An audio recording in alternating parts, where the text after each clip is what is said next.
or the way I experience green spaces has really changed during lockdown.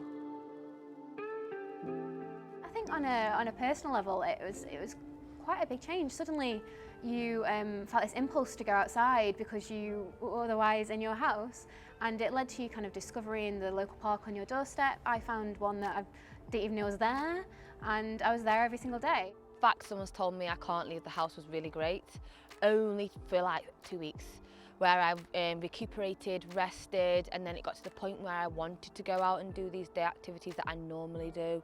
Hi, I'm Laura Gallagher from Urban Wilderness CIC in Stoke-on-Trent. We work in urban green spaces with communities and artists, and our aim is to bring people together in those spaces and to make them of most benefit to the communities that live there. During lockdown, we had to cancel all of our events for the whole of the summer because it wasn't appropriate to bring people together anymore, but we still really wanted to understand how these spaces could be most valuable to the people who live around them and use them. So we commissioned 5 artists local to Stoke-on-Trent, and we asked them to think about how their relationship with these urban green spaces had changed during lockdown, and also how they could imagine using them in the future in a post-pandemic world to bring people together in new, interesting but safe ways. We're really proud to present to you now the Wastelands project.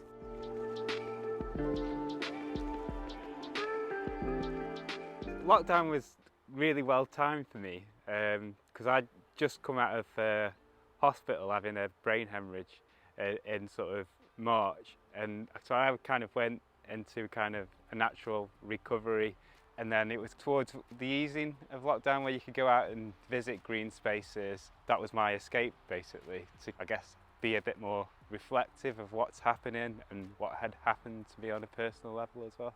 I've lived here about 2 years, but I'd never really kind of explored the park. And then during lockdown, I just sort of craved going outside and sort of being somewhere other than just sitting in my living room. So I sort of wandered into the park one day and walked around and like didn't realise how much was actually here. So I spent like weeks here, like riding my bike around and sort of chilling and like bringing a book and sort of sitting in the grass. And it was really nice. It kind of let me sort of like reconnect a little bit with nature and sort of a greener space.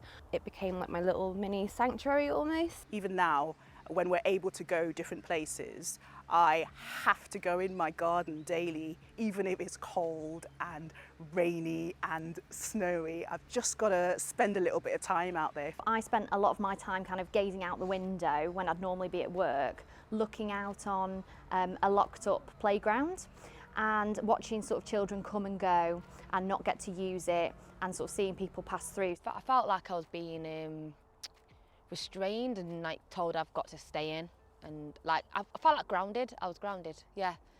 As long as I've got like a very thick coat on and I'm warm, I'm happy out in there. I could be out there reading on my own for ages. I used to really romanticise walking. It was something I did when my car was having its MOT, and I would like document it and make it like, oh, I went for a walk today and it was so beautiful. And you know, all the people that do it every day were like, Gabby, why are you talking about walking from A to B like it's something amazing? I like the outdoors, I love the outdoors. I do lots of running, do lots of fell running.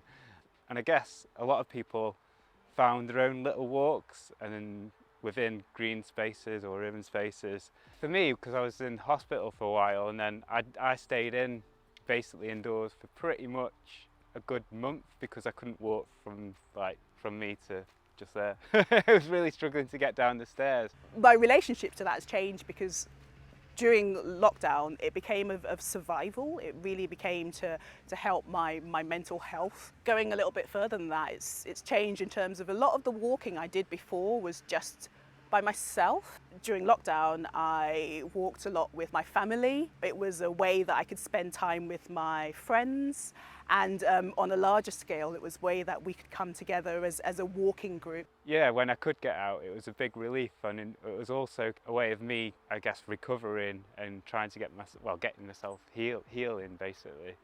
Everything felt a bit heavy and a bit sort of coming down on you. You weren't really sure how to be how you placed yourself within what was going on, I guess. And people, everyone was still doing that, was still reflecting.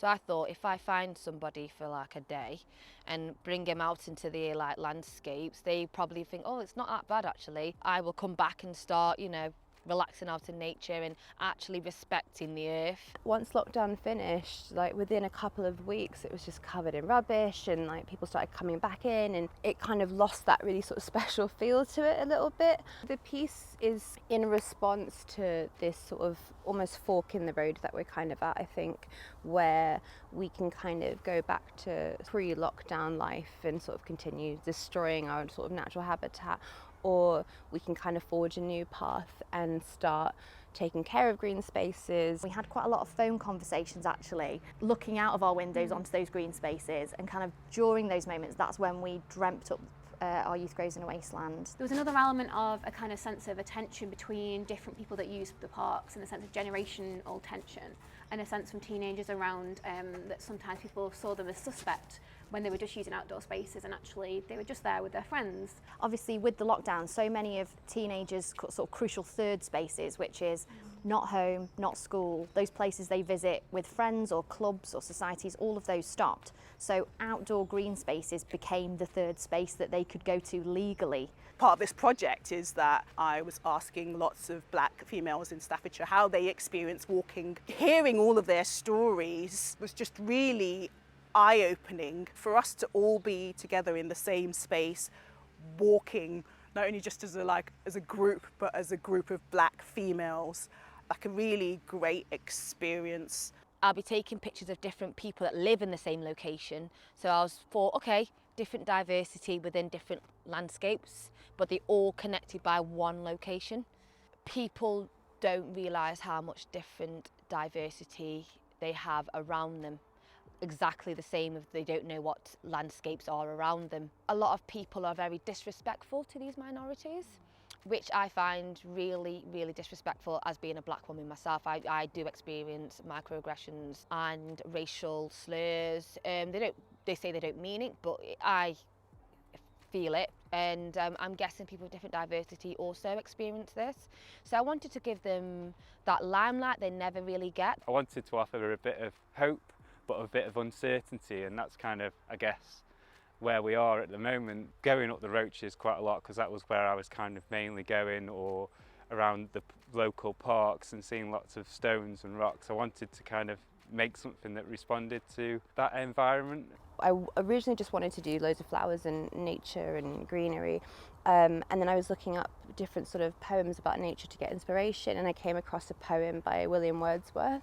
He kind of had seen way back in the day like a similar sort of trajectory as well, where he kind of realised that man was just destroying nature kind of willingly and didn't really seem to care. And so he kind of wrote this poem called Lines Written in Early Spring that's about that. And so I thought it would be really nice to stitch some of those words into the fabric around the flowers, because it really, that poem encapsulated sort of exactly what it was that I wanted the piece to sort of say. And because we were spending so much time in parks, we started to think about groups gathering. And one of the things that we've done is we've kind of had walks with young people to kind of gather some of these stories. We recorded our stories in parks and on site. They're going to be available digitally, these stories that we've created with young people, but we're also going to have them available in the park where they were filmed and set, and with the idea being that people that use the park will come across one of the signs and they will be intrigued enough to pop on some headphones, scan a QR code, and suddenly they're thrown into the world of this young person and hearing a voice that they might not come across before, and in a really intimate setting. So I work with people and they create poetry and it stops there. But this was really different because I was working with not only the people that we were working with, so being very selective, we were only working with black females and looking at their experiences. So having those conversations, knowing that those participants, their walking experience is going to be explored through not only just my poetry, but through dance and then through film, that was quite, quite an amazing way to work. What I wanted them to sort of take away from it is that these spaces that we have are really precious, and that if there's not enough care or time that goes into it, then they kind of fall apart. How it's so incredibly woven into like fabric of our society, and one sort of little stitch can kind of mess up so much. You know, nature's really nice to look at, but sort of there's an underlying message there of just taking care of your natural environment, because it's kind of all we have. When you go outside and you escape the four walls, you kind of have a sense of you are a part of this world, but also I think it gives you a sense of we can get through this.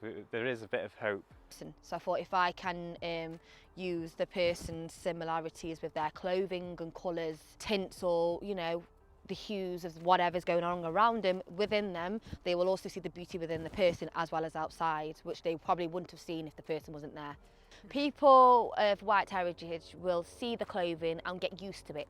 The reason why a lot of people don't respect certain cultures because they don't see it as much. So if it becomes familiar to them, they won't then scorn it, laugh at it and think it's obscure because it's there. It was just such a nice experience over lockdown of like everyone seemed to be like kind of coming together in these like really nice spaces, and everyone was sort of like chilling out and appreciating it, and I kind of wanted people to take that away from lockdown, that experience. I hope when people see the rock hovering above the waterline, so it looks like it's just floating and it's defying gravity, they will get a sense of hope, and they will get a sense of we can get through this. There's something really kind of powerful in discovering things together. You know, there's something really lovely in that. What we would really like to do looking forward is kind of use outdoor spaces as places to gather, really, and as places to explore through workshops or through kind of participatory experiences, but also as an audience member, hopefully embrace parks and outdoor green spaces as civic places for the community.